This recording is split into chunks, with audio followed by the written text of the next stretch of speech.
Bloomberg Audio Studios. Podcasts, radio, news. This is Bloomberg Businessweek, insight from the reporters and editors that bring you America's most trusted business magazine, plus global business, finance, and tech news. The Bloomberg Businessweek podcast with Carol Massar and Tim Stenovec on Bloomberg Radio. Certainly one eye on Washington, the other on Wall Street and the economy. This is U.S. consumers unexpectedly pulled back on spending on goods, such as cars in January, amid extreme winter weather, and a slowdown in services, which, if sustained, may raise concerns about the resilience of the economy. Meantime, the core PCE price index, it's the Fed's preferred measure of underlying inflation. It rose 0.3% from December and 2.6% from last year, matching the smallest annual increase since early 2021. Not the only U.S. data we got today, but a key focal point certainly on this. For more on the data, we have Bloomberg News economics editor Molly Smith in the studio. Molly, inflation as expected, but seemed like everybody's talking about this real personal spending number for January, down more than forecast. Yeah, that was really the big dent in this report. I mean, we were expecting a small decline in inflation-adjusted spending, but this was much worse than what the forecast had called for. And I think, you know what, when, of course, this is just 1 month of data. And at this point, you know, tomorrow's March. This is looking at January data. So this is a while ago now.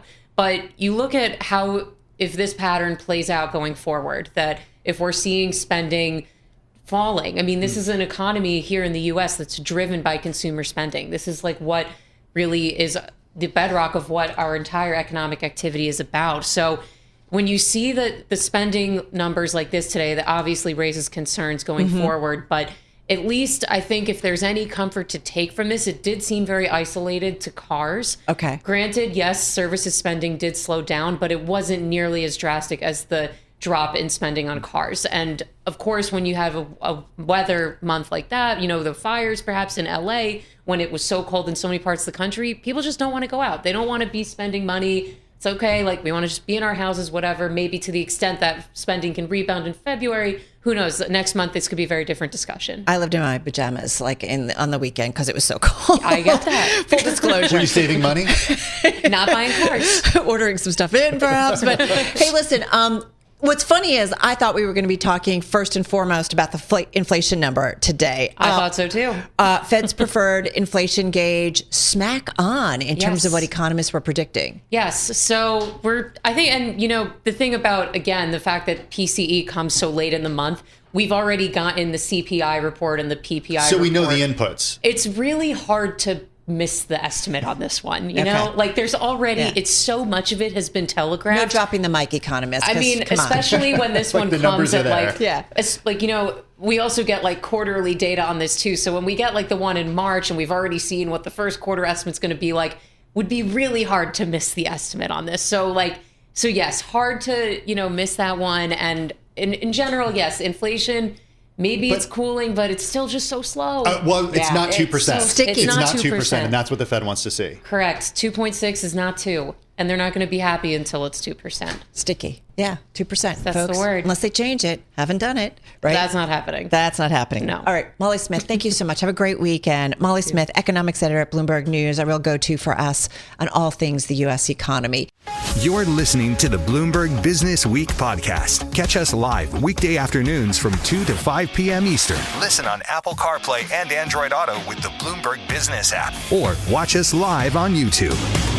Well, U.S. corporate earnings are still trickling out from companies. We know NVIDIA, a very big focus this past week.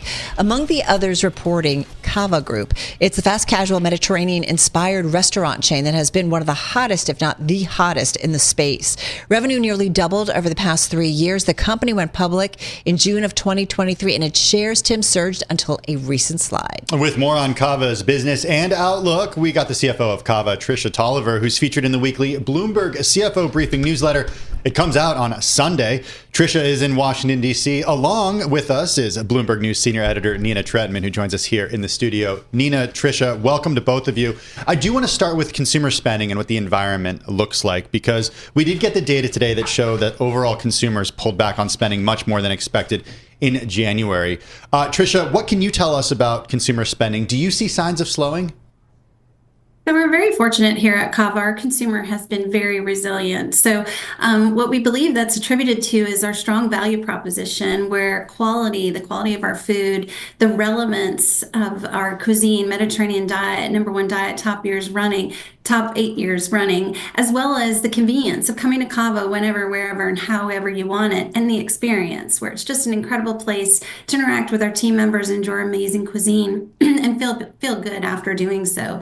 So when we look at our consumer at Cava, we find that they are continuing to spend. In the fourth quarter, our traffic was up 15.6%, and those consumers were spending with increased premium attachments, adding things like our craveable pita chips, as well as seeing strong incidence in premium items like steak.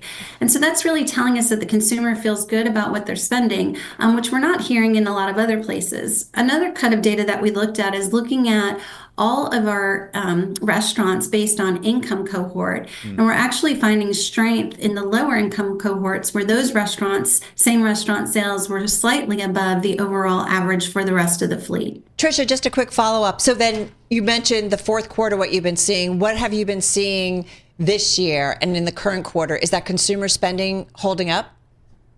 Yeah, we have seen strength in our consumer spending, and that's given us the confidence to deliver a guidance that suggests that our same restaurant sales will be 6 to 8% in 2025. And in fact, a 1-year same restaurant sales in Q1 is expected to be above that, and then moderating slightly into Q2, 3, and 4 due to the strength that we delivered in 2024 during those quarters.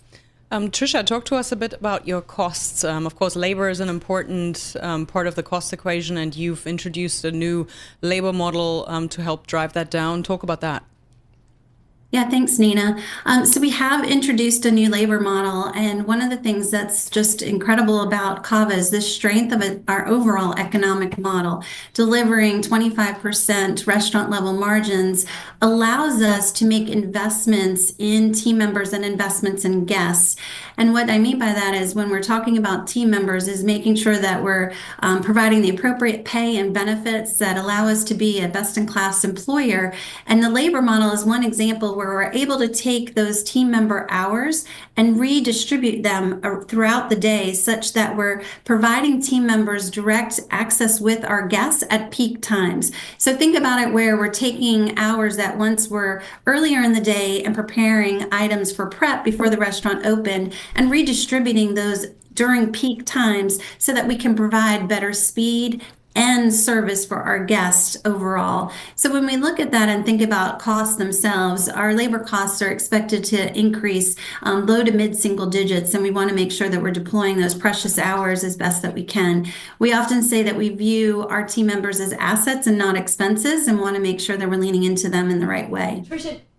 Tricia, does it always work? I always wonder about these models, right? Like, it's great to look at systems and redo, but I mean, does it always work, or are there times when it can be a little off?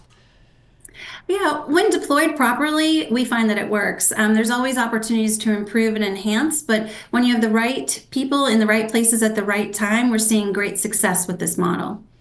Tricia, to follow up on costs, we've been talking a lot about increases in inflation. We've talked about egg prices. I know that Cava doesn't really use eggs, but where else do you see cost pressures in the business, especially when it comes to food? Yeah, thanks, Nina. We're very fortunate at Cava. Our basket of input costs that comprise our food, beverage, and packaging costs is very diverse. So 25% is protein, 25% produce, 25% grocery, and 25% is everything else. And so with that diverse basket, we're fairly insulated from significant changes in any one area of input costs. And so in 2025, we're expecting low single-digit inflation costs in our basket overall.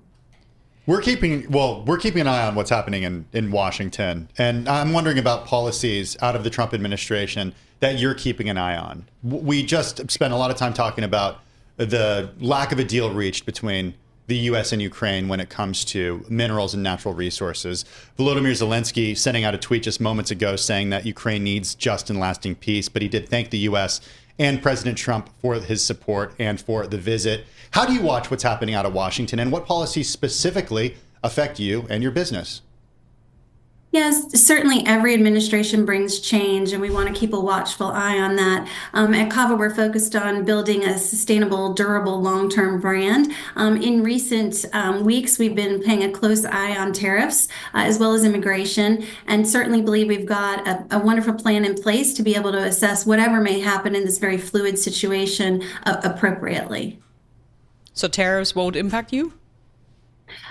So when we look at tariffs and what has been proposed, and again mentioned that it was quite fluid, I'll go back to our basket. Our basket is very diverse, so there's not a high concentration of items in any one area, and the vast majority of our products are sourced domestically. And while we do import products from Mexico, Canada, and China, they're a very small portion of our overall basket and input costs themselves. And the tariffs, as they're currently explained, are not anticipated to have a material impact on our business overall. Even though it's not anticipated to have a material impact, is it possible for you to source what you do source from Mexico and China? Is it possible for you to source that domestically? Can you just take those out of your supply chain? In certain cases, there's possible to find those items outside of those areas that are currently projected to have tariffs. And the supply chain team is doing a great job partnering with current suppliers and others to ensure that we have alternate sources of product in the event that it becomes a material impact to the business overall. One thing I want to ask you, and I just want to go back to DC for a moment, because I think for those of us who've been covering U.S. politics, the White House for many, many years, that is an unusual thing to see two world leaders bickering and the optics of it. And I want to go back to, at times of uncertainty, and we see it play out in the financial markets, the volatility has come back, certainly. We look to leaders to kind of take us forward. And I just wonder, you are a leader within the corporate community. I mean, does that kind of behavior embarrass you as a leader in the United States? And does it, I don't know, impact anything in terms of how you run your business or how you think about it? Yeah, at Cava, human connection is so important to us. Again, it's all about welcoming people to our table. And so our focus is creating an environment where everyone feels welcome and can enjoy an incredible meal. And so at Cava, that's something that we're encouraging our team members to do and create that incredible Cava hospitality and serve our amazing cuisine and continue to drive overall performance and bringing more and more people together. Maybe to follow up on that, you have had success in recent quarters with special items, like, for example, the steak that you pointed out in your earnings. How much does that drive revenue, and how often should we expect novelties like that to be added to the menu? Yeah, so it's important to us on an annual basis to have one tentpole moment. So a key item that's introduced, like steak in 2024, surrounded by a couple of seasonal moments where we can feature other items. For example, our garlic ranch pita chips last quarter. And so that creates the innovation and excitement around the menu that keeps our guests coming back into the restaurant and drives those great traffic results that I mentioned earlier. So certainly evaluating those opportunities and presenting them to create a compelling reason to continue to come to Cava more and more often. Tricia, forgive me, but more out of DC because we're just following everything that's happening there closely. Welcome to our world. It feels like really are. It feels like we move forward on like economic and market fundamentals and then get pulled into everything out of DC. I was struck yesterday because I saw a tweet, or perhaps it was earlier than yesterday, from the Secretary of HHS, Robert F. Kennedy Jr., who mentioned, I believe it was a restaurant, Steak and Shake, for removing seed oils from their menu and going with beef tallow instead. We did see your competitor Sweetgreen announce recently that they're getting rid of seed oils and they're going with more olive oil. Are you making any changes to your menu based on this sort of trend of moving away from seed oils, going exclusively with olive oil? Do you watch what's happening from the Secretary of HHS?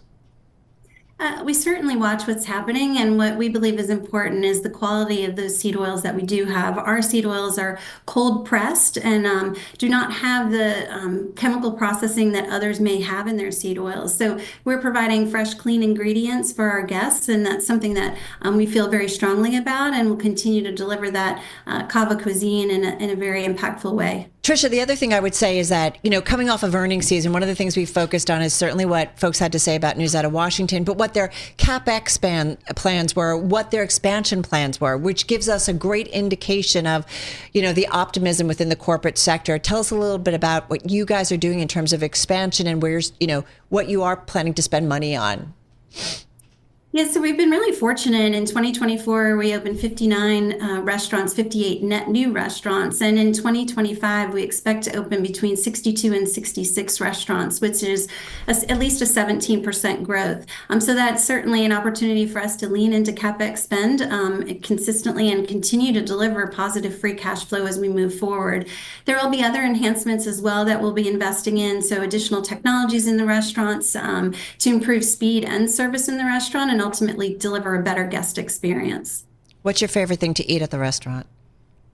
Oh my gosh, it actually changed quite frequently. There's so many amazing things to eat. So with 17 billion combinations, it's really, truly exciting. But right now I'm enjoying our lamb meatballs and our crazy feta, as well as tzatziki on my bowl. Oh my God, I'm starving. All right, going to leave it there. Tricia, thank you so much for all the time. And thank you for really going around our world as well as your world. Really appreciate it. Tricia Tolivar, she's Chief Financial Officer at Cava, joining us from Washington, D.C. And of course, our thanks, as always, to our Nina Trentmann, Senior Editor at Bloomberg News. Be sure to catch the Bloomberg CFO Briefing newsletter. It does come out of Sunday, and it features Tricia in it. You're listening to the Bloomberg Business Week podcast. Catch us live weekday afternoons from 2 to 5 p.m. Eastern. Listen on Apple CarPlay and Android Auto with the Bloomberg Business app. Or watch us live on YouTube. Well, getting back to some of the news that certainly investors have been focusing on. Yes, of course, what's coming out of Washington, but also some of the economic news that we got this morning. U.S. consumers, as we've talked about, unexpectedly pulling back on spending on goods like cars in the month of January. And what's interesting is one of the things that we always keep a close watch on is consumer sentiment, which can be impacted as a result of politics, policies out of the nation's capital, and also other factors. So let's see what Katie Thomas has to say about all of that. She's the lead at the Kearney Consumer Institute, which studies consumer behavioral data to understand what is happening in the economy and how companies should respond. She joins us on this Friday from Pittsburgh. Katie, good to have you here with us. So we got some disappointing consumer spending on goods data earlier today. Might be because of winter weather, but we will see. It's 1 month's data point. But I do think about the environment because we see volatility playing out in the equity markets. We do see swings on any given day. A lot of it as a result of some news coming out of DC. Consumers can be impacted by this as well, whether it's the wealth effect or just uncertainty about policy and what's coming out of the nation's government.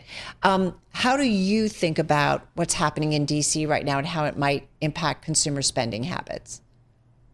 Yeah, Carol, we're really thinking about how it is impacting individual consumers. So like you said, it's really the uncertainty we're seeing plague consumers right now, particularly around areas such as job security. So, with everything going on with the federal government and some of those efficiency measures that seem to be flowing through to other organizations as well based on new policies.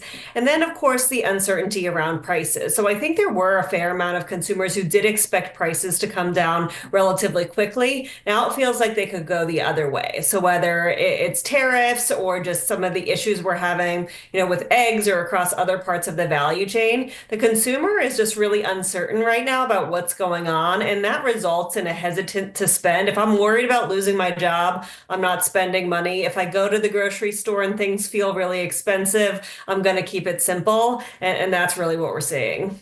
It's interesting because we don't know necessarily, so much has to do with consumer sentiment about the way that consumers spend their money and the way that they decide what to spend their money on, Katie. And I'm wondering if something like what we saw in the Oval Office today is on the radar of the typical American consumer. Is it?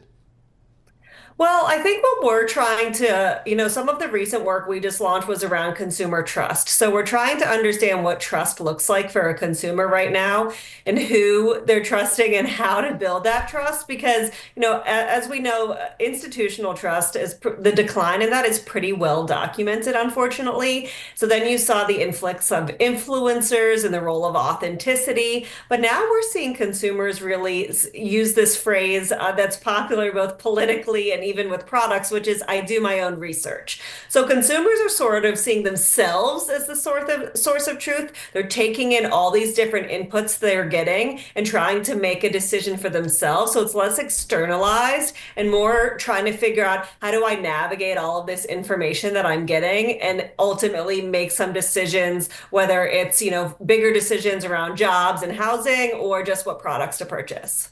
All right, we're going to leave it on that note. Listen, thank you so much, Katie. I know it's busy news flow for us. We appreciate you being so patient there. Katie Thomas, glad we could squeeze her in. She's the lead at the Kearney Consumer Institute, joining us here on Bloomberg Businessweek. I'm driving in my car. How about you let me drive? Oh, no. This is not a toy. Who's gonna drive you home? Honey, please, I'll do the driving. Drive on. Excuse me, I want to drive. It's the question that drives us. This is the Drive to the Close That funky music will drive us till the dawn. on Bloomberg Radio. All right, TikTok, everybody. We've got just about 18 minutes to go until we wrap up the trade on this Friday for the week and for the final trading day in the month of February. So 2 months in here on 2025. Charlie just breaking down the trade, and we do see stocks actually hovering near their best levels of the session, as Charlie mentioned, up about 0.8% on the S&P 500.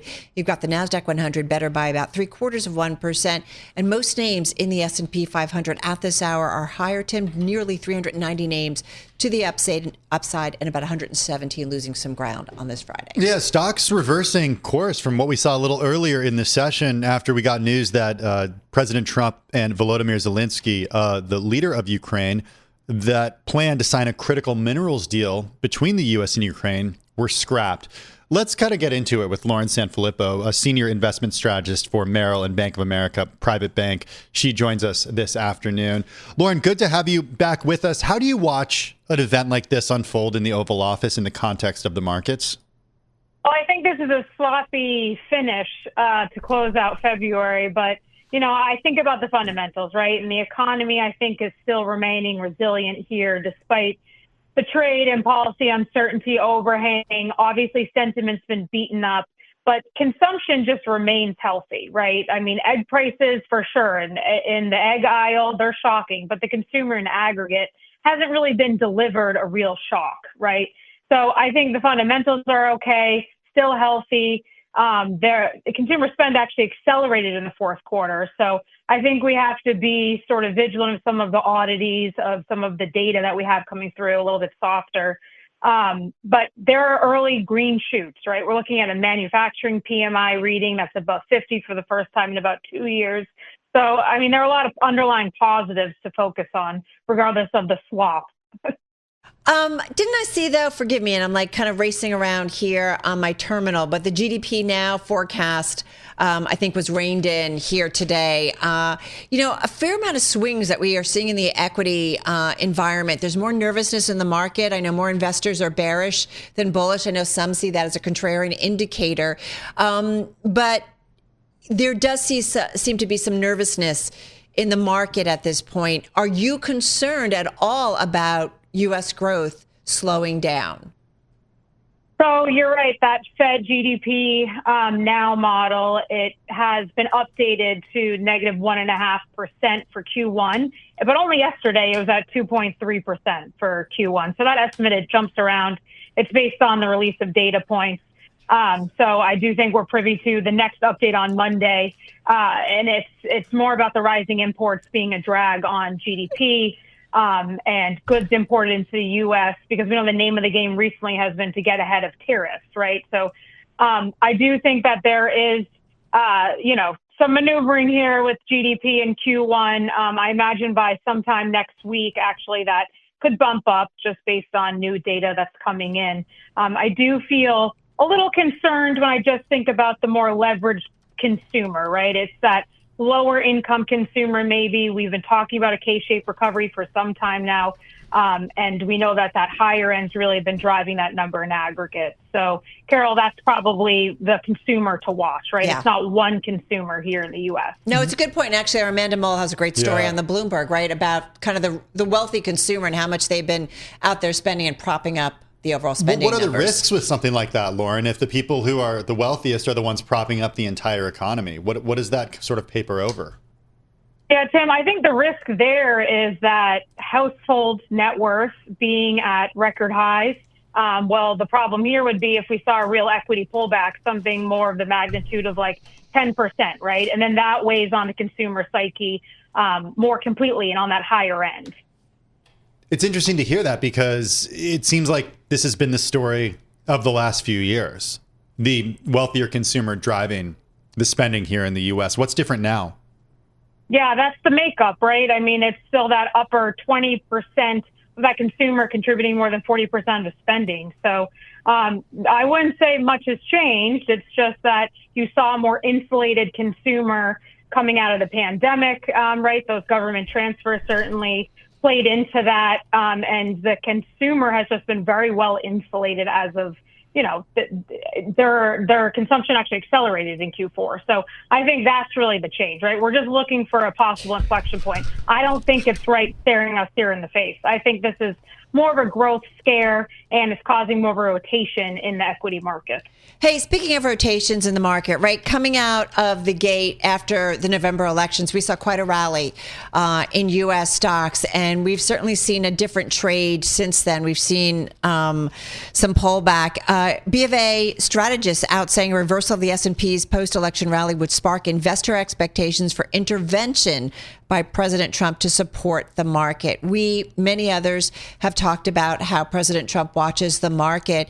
What might that intervention look like? That's part of your team, the B of A team. But I am curious what he might do to do that.